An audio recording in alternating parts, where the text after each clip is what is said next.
आदाब दोस्तों, मैं आपके साथ जफर सिद्दीकी। आप देख रहे हैं पीआरबी। दोस्तों, जिस तरीके से ममता बनर्जी पिछले 2 दिन से लगातार सुर्खियों में है। सुर्खियों में ममता बनर्जी क्यों है? क्योंकि आईपैक के दफ्तर पर जब ईडी छापामारी करने के लिए पहुंची, यानी कि प्रतीक जैन जिसके मुखिया हैं, जिसके संपादक हैं, एक संस्था है जो कि टीएमसी के लिए काम करती है। जो टीएमसी के लिए काम करती है संस्था, उसका नाम आईपैक है, जिसके जो मुखिया हैं उनका नाम प्रतीक जैन है। प्रतीक जैन के यहां जब ईडी छापा मारी करने के लिए पहुंचती है, तो जैसे ही खबर ममता बनर्जी को मिलती है, ममता बनर्जी सीधा वहां पर पहुंचती है। तमाम खबर लगातार आपका चैनल पीआरबी आपको कल से दिखा रहा है। साथियों, किस किस तरह का मामला हुआ, किस तरीके से एफआईआर तक दर्ज हो गई ईडी के अधिकारियों पर। अब साथियों, एक नई खबर जो निकल कर आई, नई खबर क्या है? मेरे पास, ये ममता का बयान है, मेरे पास पेन ड्राइव है, खुलासा किया तो होश उड़ जाएंगे। कोयला घोटाले पर सीएम ममता बनर्जी ने जो है अमित शाह को धमकी डाली। ये धमकी किसको दी है? देश के गृह मंत्री अमित शाह को। साथियों, ये कोई मामूली बात नहीं है। आज के वक्त में, जिस दशक में हम और आप जी रहे हैं, इस दशक में भाजपा के खिलाफ एक पोस्ट करना कितनी मुश्किल बात है, ये तो कहीं ना कहीं अपने आप में चुनौती है। लेकिन भाजपा के गृह मंत्री, देश के गृह मंत्री अमित शाह को जो है सीधा खुली चुनौती, खुली धमकी दे डालना, ये अपने आप में बहुत बड़ी बात है। और ये किसी ऐरा गैरा नत्थु खेरा का काम नहीं है, और ना ही तो किसी के बस की बात है।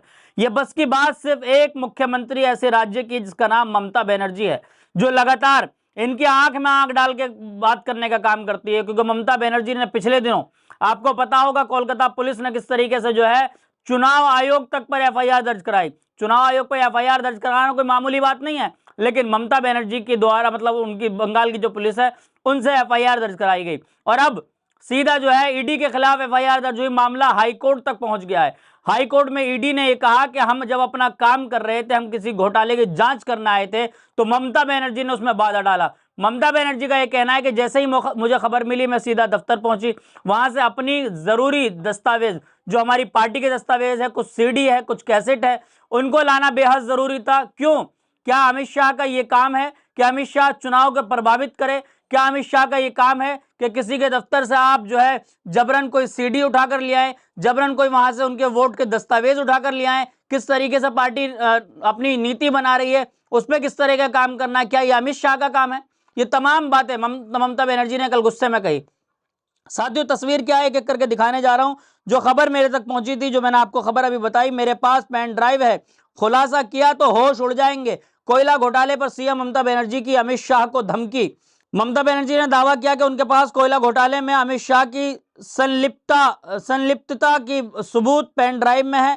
ममता ने चेतावनी दी कि अगर केंद्रीय एजेंसी का दबाव बढ़े तो वो सारे सबूत सार्वजनिक कर देगी। यानी कि अब कहीं ना कहीं अमित शाह के दिल में अगर कोई काला खोट नहीं है और तमाम एजेंसी सही तरीके से काम कर रही है, तो उनको यह दावा स्वीकार करना चाहिए, कहना चाहिए ममता बनर्जी जी, आप खोलिए वो तमाम सबूत जिसकी आप बात कर रही हैं। लेकिन अभी तक किसी का कोई रिएक्शन नहीं आया, और उस पर ना तो गृह मंत्री बोल रहे हैं, ना तो केंद्रीय एजेंसी ईडी बोल रही है। ईडी का कैसा, कितनी अच्छी छवि है, तमाम पूरे देश के लोग जानते हैं कि ईडी की छवि कैसी है। सीबीआई और ईडी पर लगातार सवाल उठते हैं कि ये सब कुछ जांचें ठीक तरीके से नहीं करते हैं, केंद्र के इशारे पर सारा काम होता है।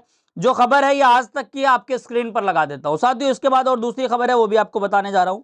साथियों, न्यूज़ 24 की खबर है, उसमें लिखा है, ये ट्वीट जो है वो त्रिभुवन पटेल ने किया है कि इलेक्शन से पहले ये सब होना, लगता है कि यहाँ पर दीदी सही है, ईडी एक दूसरे पर आरोप। इस तरह का उन्होंने कमेंट किया, और न्यूज़ 24 की खबर उन्होंने साझा की है। ममता बनर्जी पश्चिम बंगाल के सीएम, कोयला घोटाले का पैसा शुभेंदु अधिकारी ने इस्तेमाल किया और अमित शाह को भेजा। मेरे पास इसके सबूत पेन ड्राइव में है, जरूरत पड़ी तो मैं इनको जनता के सामने पेश कर सकती हूं। मैं आमतौर पर प्रतिक्रिया नहीं देती, लेकिन अगर कोई मुझे छेड़ता है तो मैं छोड़ती नहीं हूं। यह सीधा जो चुनौती है, यह सीधी जो धमकी है, देश के गृह मंत्री अमित शाह को है। अमित शाह, अगर हिम्मत है आप में, तो अब चुनौती एक महिला दे रही है आपको, एक राज्य की मुख्यमंत्री दे रही है। आप केंद्र के अंदर बैठे हैं, केंद्र की एक बड़ी जिम्मेदारी आपके कंधे पर है। तमाम police force, rapid action force, CISF, BSF, तमाम आपके हाथ में है। आप उस चुनौती को स्वीकार क्यों नहीं कर लेते? अमित शाह, जाइए, ममता बनर्जी की बातों का जवाब दीजिए। ममता बनर्जी ने कहा, मैं आपके खिलाफ तमाम सबूत अपने पेन ड्राइव में रखे हुए हैं, अगर मुझे कोई छेड़ता है तो मैं उसको छोड़ती नहीं हूं। तो जाइए, करिए सबूतों का सामना और करिए ममता बनर्जी से बात और कह दीजिए सार्वजनिक तौर पर, आप इसको सार्वजनिक करिए। ऐसे कौन से सबूत है जो छुपाए गए हैं? ऐसे कौन से सबूत है जो आपके खिलाफ इकट्ठे किए गए?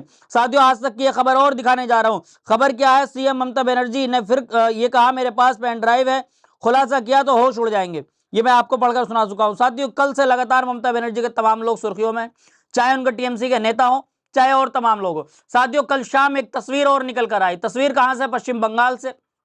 ये सब कुछ बवाल तो चल ही रहा था। इसी बीच जब ममता बनर्जी अपने काफिले के साथ जब सड़कों पर उतरी तो हजारों की तादाद में लोग उनके साथ उतर गए। उनके भतीजे, जो कि महासचिव भी है टीएमसी के, सांसद भी है, अभिषेक बनर्जी, जो पिछले दिनों चर्चा में रहे, आपने हमारे चैनल पर भी देखा। अभिषेक बनर्जी ने सनरूफ से बाहर निकलकर गाड़ी पे और जो झंडा फहराया। साथियों, एक बड़ा काफिला, बड़ा समर्थन, मैं कह सकता हूं जनसैलाब जो है उनके साथ उमड़ा था सड़कों पर।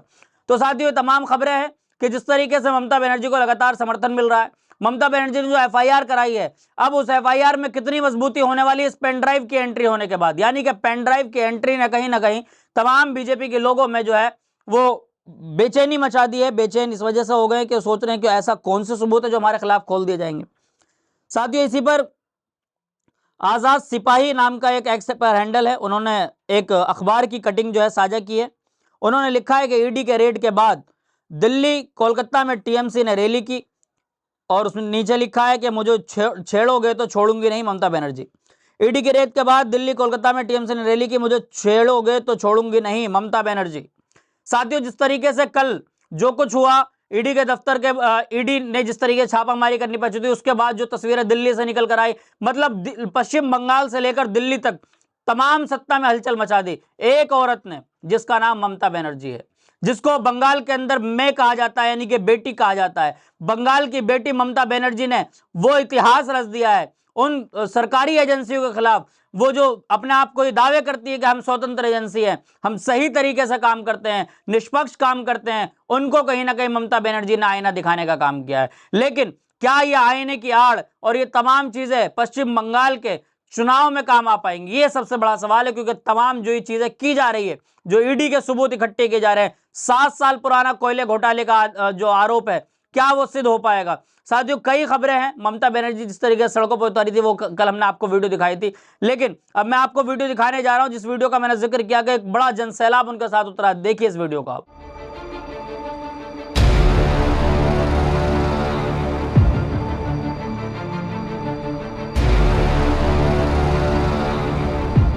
जी हां साथियों, जिस तरीके से लगातार ममता बनर्जी को समर्थन मिल रहा है और ममता बनर्जी ने इस बार बीजेपी के, मैं समझता हूं कि सर का दर्द बना दिया है और एक ऐसी हड्डी बना दी है जो उगलती भी नहीं उगली जा रही है और निगलती भी नहीं निकली जा रही है। इसलिए कह सकता हूं क्योंकि अमित शाह का कोई बयान नहीं आया, ईडी का कोई सफाई जाहिर नहीं। ईडी अब सीधा हाईकोर्ट पहुंची है कि हमारे काम में दखलंदाजी की गई, लेकिन ईडी को आंख में आंख डालकर बात करने का काम ममता बनर्जी कर रही, क्योंकि उनके जो गृह मंत्री हैं, गृह मंत्री को चुनौती दे डाली कि अगर मुझे छेड़ोगे तो छोड़ूंगी नहीं, अगर मैंने खुलासा कर दिया, पेन ड्राइव खोल दी तो आपके होश उड़ जाएंगे। क्या इन तमाम चुनौतियों को स्वीकार करेगी ईडी? और क्या इन तमाम चुनौतियों को स्वीकार करेंगे भाजपा के लोग? क्या देश के प्रधानमंत्री की जबान हिलेगी, या फिर देश के गृह मंत्री की चुप्पी टूटेगी, या फिर ममता बनर्जी ने जो कुछ दावे किए वो सब कुछ ठीक है? क्या इसके इन तमाम प्रोपेगेंडा के बाद क्या बंगाल की जनता ममता बनर्जी को चुनेगी, या फिर इस बार सत्ता बदलने वाली? एक बहुत बड़ा सवाल है। ममता बनर्जी को लेकर जिस तरीके से तमाम आरोप लगाए जाते हैं कि बांग्लादेशियों की एंट्री कराती है, बांग्लादेशियों की एंट्री अगर ममता बनर्जी कराती है, वो एक राज्य की मुख्यमंत्री है, लेकिन देश के गृह मंत्री अमित शाह क्या करते हैं? अमित शाह के हाथ में देश की केंद्र की पुलिस है, तमाम सुरक्षा बल की जिम्मेदारी अमित शाह के हाथ में। अमित शाह जी, आप कौन से नशे में रहते हैं? सवाल आपसे भी तो होगा कि अमित शाह आप क्यों जवाब नहीं देते? जब तमाम केंद्र की एजेंसी आपके हाथ में, आप क्यों नहीं बॉर्डरों की जिम्मेदारी लेते? बॉर्डरों की जिम्मेदारी ममता के हाथ में थोड़ी है, बॉर्डरों की जिम्मेदारी तो आपके हाथ में, केंद्र गृह मंत्री आप है, केंद्र में सरकार आपकी है, डबल इंजन की सरकार है। तो ममता बनर्जी को आखिर क्यों बार बार जो है इल्जाम में लिप्त किया जाता है? तो साथियों, इन तमाम सवालों के घेरे में ममता बनर्जी के जो तमाम सवाल उठे हैं, इस पर गृह मंत्री हो अमित शाह, उनका जिस तरीके से कल बंगला घेरा गया, वहां पर सांसदों को डिटेन किया गया, इन तमाम सवालों के घेरे में जो है देश की जनता सवाल करना चाह रही है। और क्या इसका जवाब केंद्र में बैठे तमाम लोग देंगे, या फिर ये तमाम जो है चीजें ऐसी बनकर रह जाएगी? और इस बार बंगाल का चुनाव किस तरीके से होगा, बंगाल में किस तरीके से सरकार बनाई जाएगी, देखना बिल्कुल दिलचस्प होगा। लगातार हमारे सहयोगी बंगाल से भी कवर करते रहते हैं, तमाम आपको अपडेट देते रहते हैं। आपसे एक रिक्वेस्ट है, आपने अभी तक हमारा चैनल पीआरबी को सब्सक्राइब नहीं किया तो चैनल को सब्सक्राइब कर लें, बेल आइकन बटन को जरूर दबाएं। फिर मिलूंगा किसी वीडियो के साथ, देखते रहिए पीआरबी।